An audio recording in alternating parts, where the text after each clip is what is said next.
نماز میں اس کی تلاوت بھی کرتے ہیں، لیکن اس کے معانی اور مفہوم چونکہ سامنے نہیں ہوتے، وہ اس سورت کو پڑھ کر اس کے مضامین سے لطف اندوز نہیں ہو پاتے۔ آج کی اس مجلس میں اسی سورت سے متعلق کچھ باتیں عرض کرنی ہیں۔ آپ نے دنیا کی بہت ساری لو سٹوریز سنی ہوں گی، مگر اکثر نفسانی، شیطانی، شہوانی ہوتی ہیں، لہذا ان کا انجام برا ہوتا ہے۔ قرآن مجید کی یہ سورت بھی ایک لو سٹوری ہے اللہ رب العزت اور ان کے حبیب صلی اللہ علیہ وسلم کے درمیان، اور اس سورت کو ذرا غور سے سمجھنے کی کوشش کریں گی تو آپ کو عجیب باتیں سامنے آئیں گی۔ یہ سورت نزول کے اعتبار سے 10ویں نمبر پر نازل ہوئی۔ اس کے نازل ہونے کا بیک گراؤنڈ یہ ہے کہ نبی علیہ الصلوۃ والسلام اللہ رب العزت کی محبت میں تنہائی میں وقت گزارنے کو پسند فرماتے تھے۔ چنانچہ بخاری شریف کی روایت ہے، حبب الیہ الخلاء، نبی علیہ الصلوۃ والسلام کو تنہائی سے محبت ہو گئی تھی۔ دستور ہے کہ محبت انسان کو تنہائی پسند بنا دیتی ہے۔ جس کو محبت کا روگ لگ جائے وہ چاہتا ہے کہ میں الگ رہوں، محبوب کی سوچوں میں رہوں، مجھے کوئی ڈسٹرب نہ کرے۔ چنانچہ نبی علیہ الصلوۃ والسلام ایک ہفتے کا کھانا لے کر غار حرا میں تشریف لے جاتے اور اللہ رب العزت کی عبادت میں مصروف رہتے۔ یہ عبادت کا سلسلہ چل رہا تھا کہ ایک دن اللہ رب العزت کی طرف سے جبریل علیہ الصلوۃ والسلام آئے اور ایک پیغام لائے، اقرأ بسم ربک الذی خلق۔ یہ باقاعدہ اظہار محبت کا پہلا موقع تھا کہ پروردگار عالم نے اپنے حبیب صلی اللہ علیہ وسلم سے ہم کلامی فرمائی۔ پھر نبی علیہ الصلوۃ والسلام کو یہ حکم ملا کہ آپ جائیے اور لوگوں کے سامنے میری وحدانیت کو بیان کیجیے۔ نبی علیہ الصلوۃ والسلام مکہ مکرمہ تشریف لائے اور وہاں آ کر آپ صلی اللہ علیہ وسلم نے اللہ تعالیٰ کی وحدانیت کا تذکرہ فرمایا۔ چونکہ مکہ مکرمہ میں مشرکانہ ماحول تھا، بیت اللہ شریف کے اندر 360 بت رکھے ہوئے تھے، تو اس ماحول میں توحید کی بات ایک اجنبی سی بات معلوم ہوتی تھی۔ جب یہ بات شروع ہو گئی تو نیک روحیں جو تھیں انہوں نے اس بات کو قبول کیا اور چند لوگوں نے کلمہ پڑھ لیا، مگر مکہ مکرمہ کی جو اکثریت تھی وہ دشمنی پر تل گئی۔ ویسے تو ہر گھر میں یہی تذکرے، ہر مرد کی زبان پہ یہ تذکرے، ہر عورت کی زبان پہ یہ تذکرے، جو کلمہ پڑھتا تھا تو قریش مکہ اس کو تکلیف پہنچاتے تھے، سزائیں دیتے تھے۔ تو یہ تذکرے ہر کچے اور پکے گھر کے اندر ہوا کرتے تھے۔ قریش مکہ انتظار میں بھی ہوتے تھے کہ دیکھتے ہیں کہ اب اور ان کو کیا پیغام ملتا ہے، اور چونکہ یہ محبت کے پیامبری کا ایک نیا سلسلہ تھا تو نبی علیہ السلام کو بھی انتظار رہتی تھی کہ میرے رب کی طرف سے مجھے کب پیغام ملتا ہے۔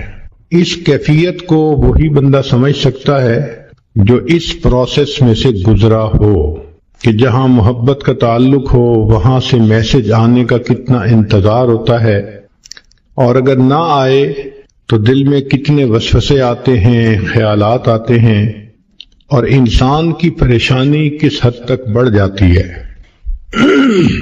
نبی علیہ الصلوۃ والسلام کے ساتھ یہی معاملہ پیش آیا کہ کچھ عرصہ تو وہی آتی رہی، پھر اچانک بند ہو گئی۔ انتظار مگر کوئی پیغام نہیں آتا۔ تو جب انتظار کی گھڑیاں لمبی ہو جائیں تو دل بے قرار ہوتا ہے۔ اللہ کے حبیب صلی اللہ علیہ وسلم کا دل مغموم ہے، سوچ میں ہے کہ اللہ رب العزت کی طرف سے اب کیوں پیغام نہیں آ رہا۔ ظاہرہ کوئی وجہ بھی سمجھ میں نہیں آ رہی۔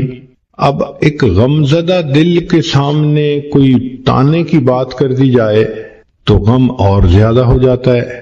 چنانچہ اللہ کے حبیب صلی اللہ علیہ وسلم کے ساتھ یہی ہوا کہ جب کئی دن گزر گئے وحی کے بغیر تو قریش مکہ نے یہ کہنا شروع کر دیا قد ودعک ربک،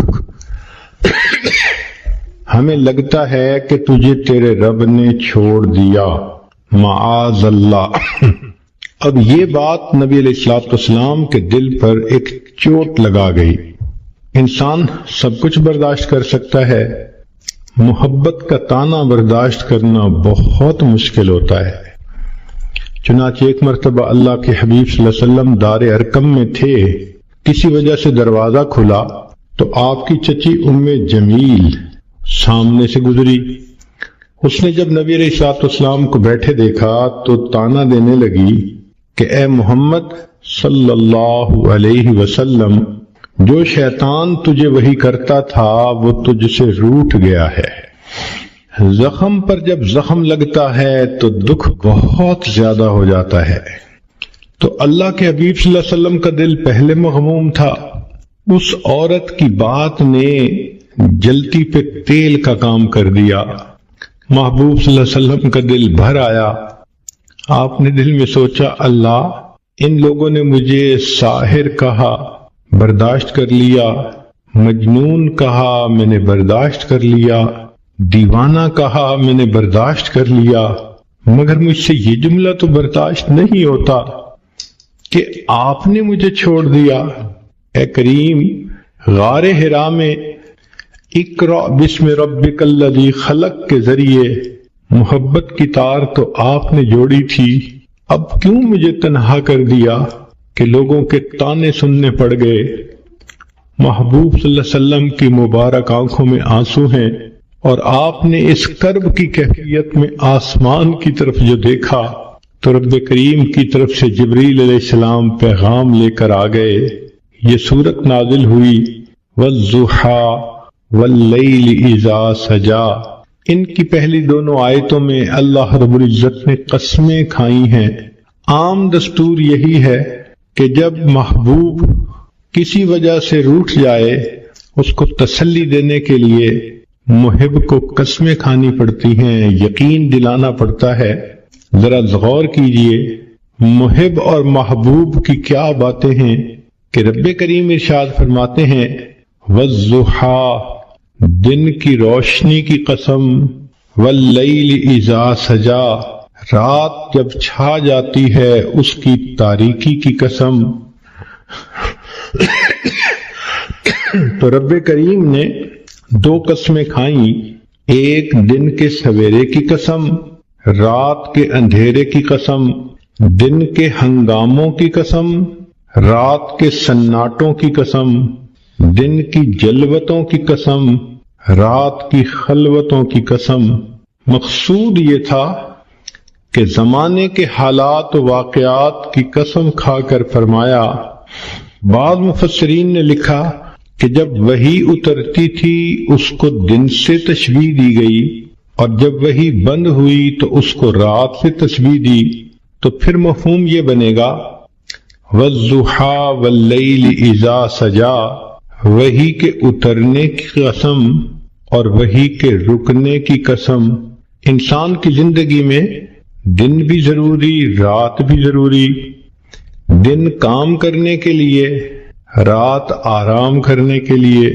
تو بغتانہ مقصود یہ تھا کہ اے میرے حبیب صلی اللہ علیہ وسلم، جس طرح وحی کا اترنا ضروری ہے، کچھ عرصہ کے لیے اس کا رک جانا یہ بھی ضروری ہے تاکہ آپ کو آرام مل جائے۔ لیکن ہمارے بزرگوں میں حضرت اقدس تھانوی رحمۃ اللہ علیہ نے اس کی عاشقانہ تفسیر کی ہے۔ وہ فرماتے ہیں کہ والضحیٰ واللیل اذا سجا، اس کا معنی یہ ہے کہ اے میرے محبوب صلی اللہ علیہ وسلم، والضحیٰ، آپ کے چمکتے چہرے کی قسم، واللیل اذا سجا، اور آپ کی سیاہ زلفوں کی قسم۔ گویا اللہ رب العزت اپنے حبیب صلی اللہ علیہ وسلم کو تسلی دینے کے لیے ان کی قسم کھا کر بات فرماتے ہیں۔ جب محبوب روٹھ جائے تو محب اس کو منانے کے لیے عموماً یہ طریقہ اختیار کرتا ہے کہ تم اپنے خوبصورت چہرے کو دیکھو، تم اپنی زلفوں کو دیکھو، بھلا یہ چہرہ چھوڑنے کے قابل ہے؟ کون اسے چھوڑ سکتا ہے؟ تو ہو بہو یہی معاملہ بنا کہ رب کریم نے فرمایا وَالضُّحَىٰ وَاللَّيْلِ إِذَا سَجَىٰ، اے محبوب صلی اللہ علیہ وسلم آپ کے چمکتے چہرے کی قسم، آپ کی سیاہ زلفوں کی قسم، چہرہ مبارک دن کی مانند اور زلفیں رات کی مانند، گویا اللہ رب العزت نے اپنے حبیب کے اندر ان دونوں کو ایک وقت میں جمع فرما دیا۔ اور ویسے بھی ذرا اگر تفصیلات میں جائیں تو محب اپنے محبوب کے لیے وہ کچھ کرتا ہے جو عام دستور سے ہٹ کر ہوتا ہے۔ نبی علیہ الصلوۃ والسلام کے لیے اللہ رب العزت نے انوکھے معاملات کیے۔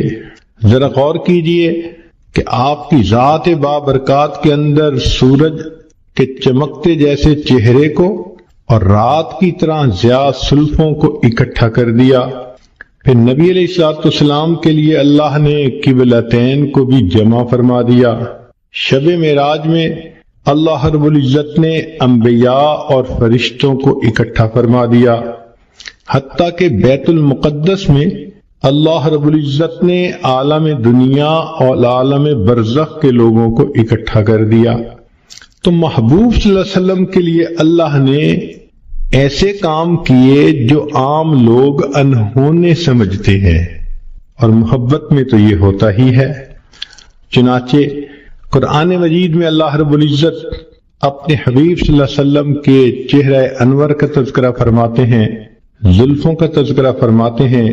آپ صلی اللہ علیہ وسلم کی پیشانی کو اللہ نے والقمر کہا، آپ صلی اللہ علیہ وسلم کی مبارک آنکھوں کو ما زاغ البصر کہا، آپ صلی اللہ علیہ وسلم کے مبارک ہونٹوں کو اللہ رب العزت نے شفتین کہا، آپ صلی اللہ علیہ وسلم کے مبارک کانوں کو کل اذن خیر کہا، آپ صلی اللہ علیہ وسلم کی زبان مبارک کو لا تحرک بہی لسانک کہا۔ یوں معلوم ہوتا ہے کہ اللہ رب العزت نے اپنے حبیب صلی اللہ علیہ وسلم کے قرآن میں جا بجا تذکرے فرما دیے۔ چنانچہ اس سورت کی یہ پہلی دو آیتیں قسم کھا کر بات کی گئی، وَالضُّحَىٰ وَاللَّيْلِ إِذَا سَجَىٰ۔ یہاں پر ایک بات ذہن میں رکھیں کہ نبی علیہ الصلوۃ والسلام نے ارشاد فرمایا من سجد لغیر اللہ فقد اشرک، جس نے غیر اللہ کو سجدہ کیا اس نے شرک کیا۔ ایک حدیث پاک میں فرمایا من حلف لغیر اللہ فقد اشرک، جس نے غیر اللہ کی قسم کھائی اس نے شرک کیا۔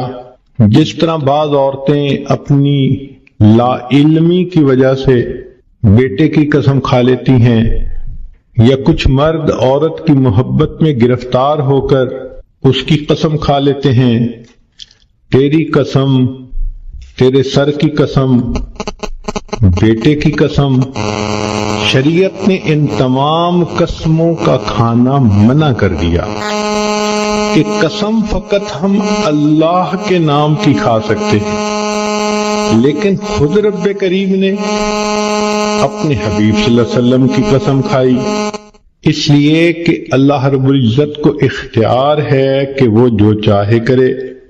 ذرا غور کیجئے کہ اللہ رب العزت نے نبی علیہ السلام کی عمر کی قسم کھائی، لَعَمْرُکَ، نبی علیہ السلام کے شہر کی قسم کھائی، لا اقسم بهذا البلد وانت حل بهذا البلد، اللہ رب العزت نے نبی علیہ السلام کے زمانے کی قسم کھائی، والعصر، نسبتوں کی قسم کھائی، فلا وربک، لیکن اللہ تعالیٰ نے مخلوق کو منع کر دیا کہ تم کسی کی قسم نہیں کھا سکتے۔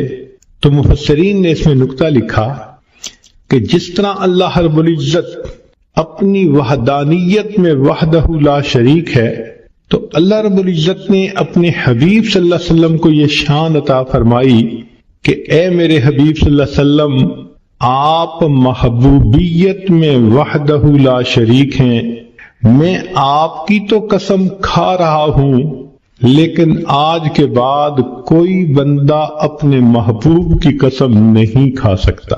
یہ شرف فقط اللہ نے اپنے حبیب صلی اللہ علیہ وسلم کو عطا فرمایا کہ جیسے آپ میری وحدانیت میں شرک کو برداشت نہیں کر سکتے، میرے حبیب صلی اللہ علیہ وسلم میں آپ کی محبت میں بھی شرک کو برداشت نہیں کرتا، چنانچہ آپ کی قسم تو میں نے کھائی ہے تاکہ آپ کی فضیلت بیان ہو، لوگوں کو منع کر دیا کہ تم اپنے محبوبوں کی قسمیں نہیں کھا سکتے، چنانچہ فرمایا وَالضُّحَىٰ وَاللَّيْلِ إِذَا سَجَىٰ، آپ کے چمکتے چہرے کی قسم، آپ کی سیاہ زلفوں کی قسم، سوچو تو صحیح بھلا ایسا چہرہ چھوڑنے کے قابل ہو سکتا ہے؟ لہذا فرمایا ما ودعک ربک وما قلی، آپ تیرے رب نے تجھے چھوڑا بھی نہیں اور تیرے رب نے تجھ سے منہ موڑا بھی نہیں۔ عام طور پہ دنیا میں محب محبوب کے درمیان جدائی کے دو اسباب ہوتے ہیں۔ پہلا سبب یہ ہوتا ہے کہ حالات ہی ایک دوسرے کو جدا کر دے، اور دوسرا سبب یہ ہوتا ہے کہ کسی بات پہ دونوں میں ناراضگی ہو جائے اور دونوں الگ ہو جائیں۔